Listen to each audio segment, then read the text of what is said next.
新加坡为什么愿意花18年时间，只为了修通最后4公里地铁？如果你觉得这只是多了3个车站，那你可能还没有充分理解这条线路背后的价值。2026年，当你以为新加坡地铁只是例行公事地多了3个新车站，其实你脚下的财富版图和未来20年的城市经济命脉已经完成了最后一次物理缝合。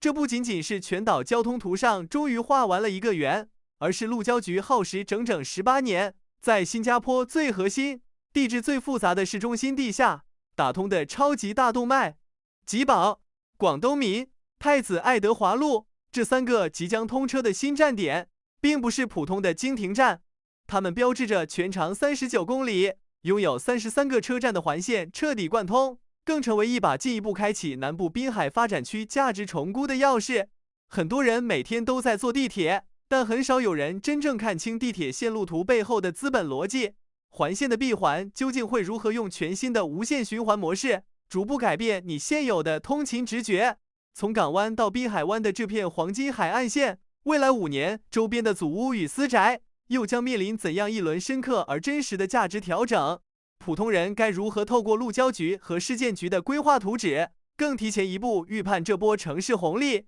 今天我们就来系统拆解新加坡基建领先全球的真实底牌，带你看透这场耗时18年的宏大布局。准备好刷新你的认知，我们直接进入正题。很多在新加坡生活的人都有一个共同的疑问：一条全长39公里的环线，为什么路交局从2003年一路建到了2026年？整整18年的跨度，是否意味着新加坡的基建节奏存在问题？其实，如果你每天早高峰都在港湾站或者多美哥站搭乘地铁，你就会理解那种 C 字形线路带来的换乘压力。过去，环线是不完整的，它被迫采用终点站折返模式，列车到了港湾或者多美哥，必须轻客、掉头，这在运力调度上带来了明显的效率约束，也导致早晚高峰的人流在核心换乘节点持续集聚。面对这种结构性瓶颈，这漫长的18年，新加坡其实并不是在放缓推进，而是在等待更成熟的条件。第一，是等盾构机技术能够在不影响地面国家古迹的前提下，实现30米级别的安全掘进。第二，也是更关键的一点，是等待整个南部滨海发展区的整体规划逐步明确。新加坡的城市规划一直强调长周期与前瞻性布局，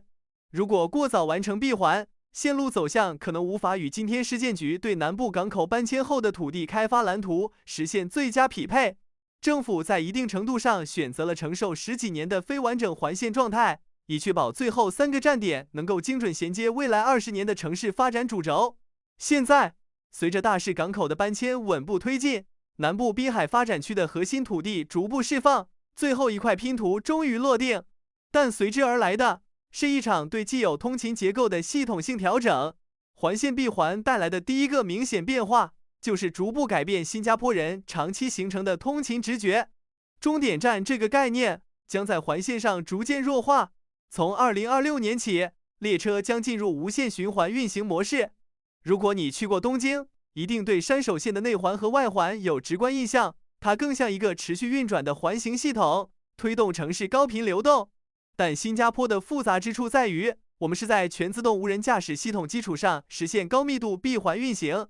参考伦敦地铁环线的早期运行经验，由于信号系统与人工调度的复杂性，环形线路在高负荷情况下容易出现连锁延误问题，一列车的延误可能会影响后续整体节奏。而新加坡的优势在于高度集成的自动化调度系统。闭环之后，不仅消除了列车在终点站折返的时间损耗，还能够在高峰时段进一步优化发车间隔，使整体运力得到显著提升。但这种效率提升也伴随着一定的适应过程。对于习惯于通过往港湾方向或往多美哥方向来判断路线的乐龄乘客来说，面对仅以内环或外环标识的系统，需要重新建立一套更偏环形逻辑的空间认知方式。这也是为什么路交局需要提前数月进行公众教育与试运行，并同步更新整套站内导向系统。技术层面的闭环可以一次完成，但乘客习惯的调整则需要一个渐进过程。而在这一变化尚在适应之中时，围绕这条闭环线路的资源配置与关注度，已经开始出现新的变化趋势。如果你以为这只是让你的通勤快了5分钟，那你可能还没有完全理解新加坡政府的整体规划逻辑。这39公里的闭环，在更宏观的城市结构中，本质上是南部滨海发展区，也就是 GSW 的关键启动节点。我们来看一组更结构化的逻辑。根据市建局的蓝图，吉宝、广东明和太子爱德华路这3个新增站点，正好位于未来 GSW 核心发展带的关键位置。回顾之前汤申东海岸线开通的历史数据，地铁站500米范围内的房产，在通车前后的2到3年内，通常会出现较为明显的交通与区位溢价。而环线闭环的影响更为系统，因为它将原本位于工业与港口边缘的区域，更紧密地纳入城市高效流动网络之中。以吉宝站为例，官方为该站配置了300多个自行车停车位，用于完善最后1公里接驳。这一设计本身释放出一个清晰信号，这里未来不仅仅是交通节点，更可能成为高密度、复合功能的居住与商业混合区域。过去由于交通条件限制而相对被低估的地段，如今正在与滨海湾金融中心形成更直接的连接关系。这不仅是地理空间上的衔接，更体现为城市功能与价值结构的重新组织。未来10年，随着 GSW 几千套新组屋和优质私宅逐步入市，这条闭环线路有望成为支撑该区域发展的重要基础设施之一。从这个角度理解，也更容易看清新加坡在长期城市规划与土地配置上的整体思路。除了财富结构的调整，我们更应该看到新加坡基建在极限条件下展现出的系统能力。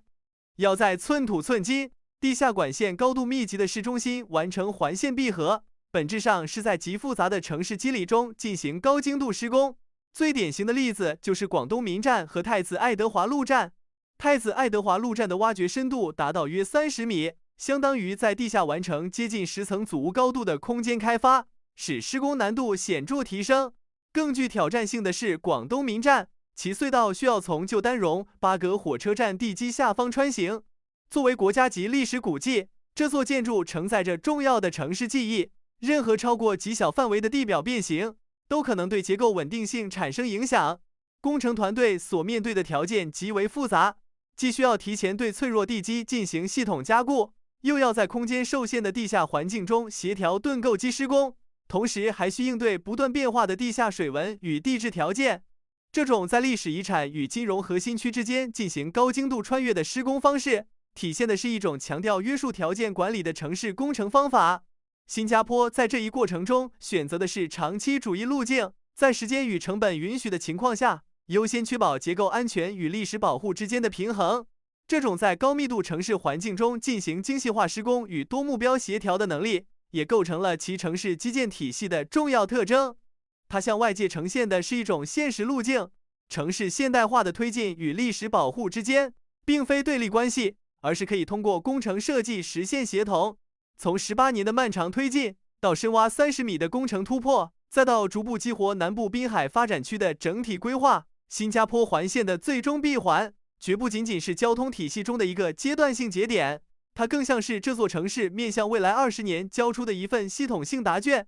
每一次基础设施的底层升级，背后都对应着城市运行方式与空间结构的重新调整。时代的车轮不断向前，如今它已经转化为一个持续循环运转的内环与外环系统。那么2026年环线全线贯通后，你的日常通勤路线会不会因此发生变化？你又如何看待 GSW 周边区域的长期发展潜力？是否会在这一轮城市演进中重新评估自己的判断？欢迎在评论区留下你的看法，一起交流讨论。如果你觉得本期内容对你理解新加坡城市规划有所帮助，也欢迎点赞并订阅频道，打开小铃铛，以便获取更多更新。我是阿明，我们下期深度拆解，不见不散。